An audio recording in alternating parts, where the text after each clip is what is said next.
He had lived there for over 20 years. He had raised his daughters inside those walls, hosted dinners in those rooms, and treated the property as the last visible proof that, despite everything, he still belonged. And then one night, in early February, they came to take it away. And according to multiple sources, when Andrew Mountbatten Windsor was told it was over, he did not go quietly. He reportedly looked at the people in front of him and shouted words that, when you hear them in 2026, are almost impossible to process. He allegedly said, "But I'm the Queen's second son. You can't do this to me." Let that land for a moment. Not in 1996, not in 2006, in 2026. After the Epstein scandal, after the BBC interview, after the civil settlement, after being stripped of every title, every military honour, every official role, after all of it, the instinct was still to reach for his mother's name as a shield. And the most important part of that story is not what he said, it is that it did not work. This is everything we know about how the eviction unfolded, why it happened when it did, what it revealed about the man inside that house, and why, by the time his 66th birthday arrived, the consequences he had spent decades avoiding finally caught up with him. Let us start with the property itself, because Royal Lodge is not simply a house, it is a symbol, and understanding what it represented makes the loss of it far more significant than a change of address. Royal Lodge sits within Windsor Great Park on Crown Estate land. It is a 30-room mansion, once home to Queen Elizabeth, the Queen Mother, who lived there until her death in 2002. Andrew took over the lease the following year, signing a 75-year agreement and reportedly spending millions of his own money on renovations. For 2 decades, it was his home. His daughters grew up there. His ex-wife, Sarah Ferguson, lived there alongside him for extended periods. And critically, it was the last remaining symbol of his proximity to royal life. Even after stepping back from official duties, even after the scandals, even after losing his HRH status in any practical sense, he still had the lodge.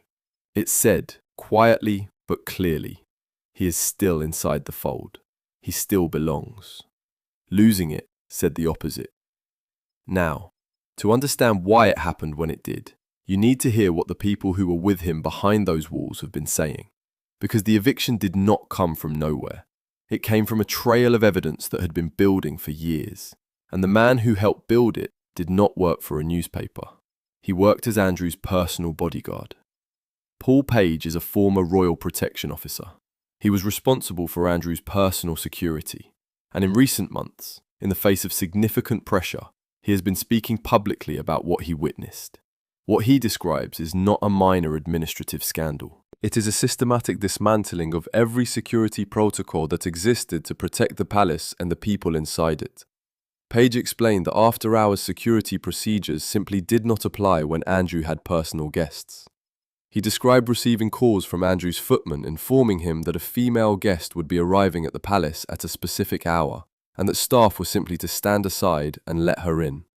No identity checks, no background screening, no standard protocols, just access, granted at Andrew's personal instruction to women whose identities and connections were entirely unknown to the officers whose professional obligation was to ensure the safety of everyone within those walls. The ongoing joke among staff, Page recalled, was that Andrew should have had a revolving door fitted in his bedroom. That joke aged very badly. When Page first became aware of Ghislaine Maxwell entering Buckingham Palace in the early 2000s, staff had been told specifically not to stop her. She was to be waved through on Andrew's authority. And then she was in and out on a regular basis, with access at a level that should never have been granted without proper vetting. She was not cleared through normal channels. She was cleared through Andrew. And through that chain of personal favours and ignored protocols, she introduced Jeffrey Epstein, a man who would later be convicted as one of the most prolific sexual predators in modern history, was given access to the highest levels of British society, politics, and the royal family itself, because one man decided the rules did not apply to him. That is the environment the Epstein documents describe. That is the conduct now under formal investigation. And that is the context in which those words, shouted at removal crews in the dark, have to be understood. I'm the Queen's second son. You can't do this to me. The removal crews came anyway. The police came anyway. On the morning of February 19th, officers arrived at Wood Farm on the Sandringham estate without warning. No phone call, no advance notice. Andrew was informed he was being arrested on suspicion of misconduct in public office. He was taken to a police station, fingerprinted, DNA swabbed, photographed for an official custody record, and questioned for approximately 11 hours before being released. It happened on his 66th birthday. By the time he walked out of that station in the evening, looking visibly strained according to those who saw him, there was now an official mugshot of Andrew Mountbatten Windsor in a police database. The kind of birthday no amount of royal blood could have prevented.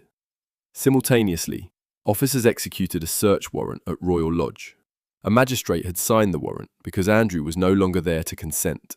Search teams went through the property. The investigation, according to police, is ongoing. Now let us talk about the response from the one person whose words in this moment carry the most weight. Not a spokesperson, not a courtier, his own brother. King Charles released a statement on the day of the arrest. He said he had learned of the news with the deepest concern.